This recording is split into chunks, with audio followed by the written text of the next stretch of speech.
আমার আজকের রেসিপি হচ্ছে ডিম কষা বা ডিমের কারি। গরম গরম ভাতের সাথে কিন্তু দারুণ লাগে। আর ডিম কম বেশি সকলেই কিন্তু ভীষণ পছন্দ করে। দেখো আমি এখানে নিয়ে নিয়েছি 6টা ডিম। এগুলোকে কিন্তু সেদ্ধ করে নেব, সামান্য একটু নুন দিয়ে সেদ্ধ করে নিয়েছি। এইবারে ডিমগুলোকে ঠান্ডা হয়ে গেলে ছাড়িয়ে নেব। তো দেখো সব ডিমগুলো ছাড়িয়ে মাঝখান থেকে দুটো টুকরো করে দিয়েছি। তোমরা চাইলে গোটা গোটা রেখে গাগুলো চিড়ে করতে পারো, কিন্তু তবে এইভাবে দুয়াতখানা করে করলে কিন্তু তার টেস্টটা আরও বেশি ভালো লাগে। ডিমের মধ্যে সমস্ত তেল মশলা ঢোকে, তখন কিন্তু সেই ডিমটাও খেতে বেশ ভালো লাগে। তার জন্য ডিমগুলোকে মাঝখান থেকে চিড়ে নিয়েছি। এবার ভালো করে নুন হলুদ মাখিয়ে দিই প্রত্যেকটা ডিমে। তো দেখো সবকটা ডিমে খুব ভালো করে নুন হলুদ মাখিয়ে নিয়েছি। এইবারে এই রান্নার জন্য একটা পেস্ট বানিয়ে নেব। নিয়েছি দেখো এখানে আদা আর নিয়েছি কাঁচা লঙ্কা, একটা স্মুথ পেস্ট বানিয়ে নেব।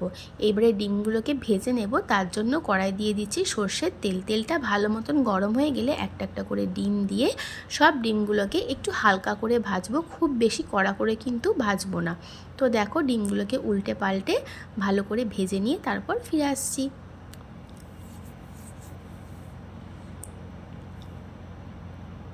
কুসুম কিন্তু এভাবে রান্না করলে বেরিয়ে যাওয়ার কোনো ভয় নেই, কুসুম বেরিয়ে যাবে না। দেখো তোমরা শেষ পর্যন্ত দেখলেই বুঝতে পারবে একটা ডিমের ভেতর থেকেও কিন্তু আমার কুসুম বেরিয়ে যায়নি।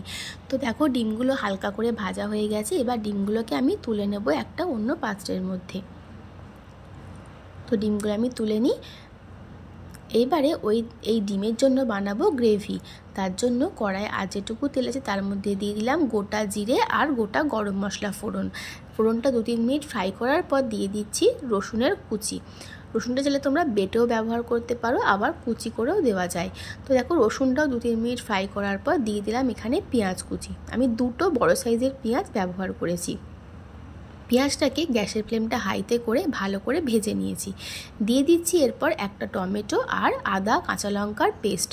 দিলাম গুঁড়ো মশলা, হলুদ গুঁড়ো, ধনের গুঁড়ো, জিরের গুঁড়ো, আর দেব পরিমাণ মতো নুন আর কাশ্মীরি রেড চিলি পাউডার, আর খুব সামান্য একটু চিনি ব্যবহার করেছি।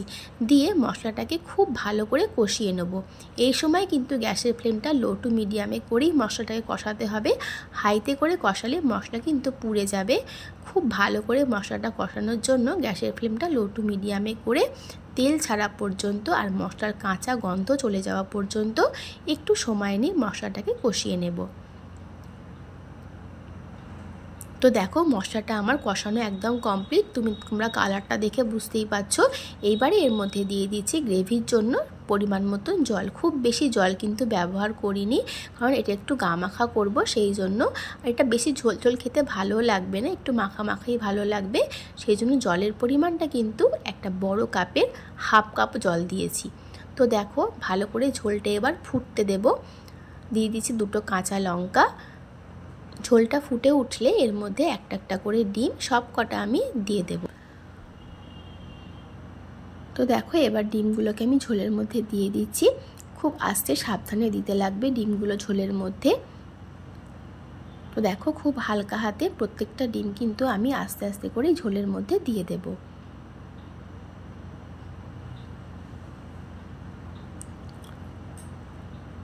তো সব ডিমগুলো আমার দেওয়া হয়ে গেছে। এবারে আমি গ্যাসের ফ্লেমটা লোতে করে 5 থেকে 7 মিনিট রান্না করে নিয়েছি। তো দেখো আমার ডিমের কষা কিন্তু বা ডিমের কারি একদম রেডি। দেখতেই পাচ্ছ একটাও কুসুম কিন্তু এই ডিম থেকে বেরিয়ে যায়নি, ঝোলের মধ্যে মিশেও যায়নি। তো এবার লাস্টে দেব গরম মশলার গুঁড়ো। তাহলে আমার ডিমের কষা বা ডিমের কারি কিন্তু একদম রেডি হয়ে গেছে। এবার এটা আমি ঢাকা দিয়ে রেস্টে রেখে দেবো 5 থেকে 7 মিনিট। ভালো করে গরম মশলা গুঁড়োটা মিশিয়ে নিয়েছি। এবার এটা আমি ঢাকা দিয়ে দেব।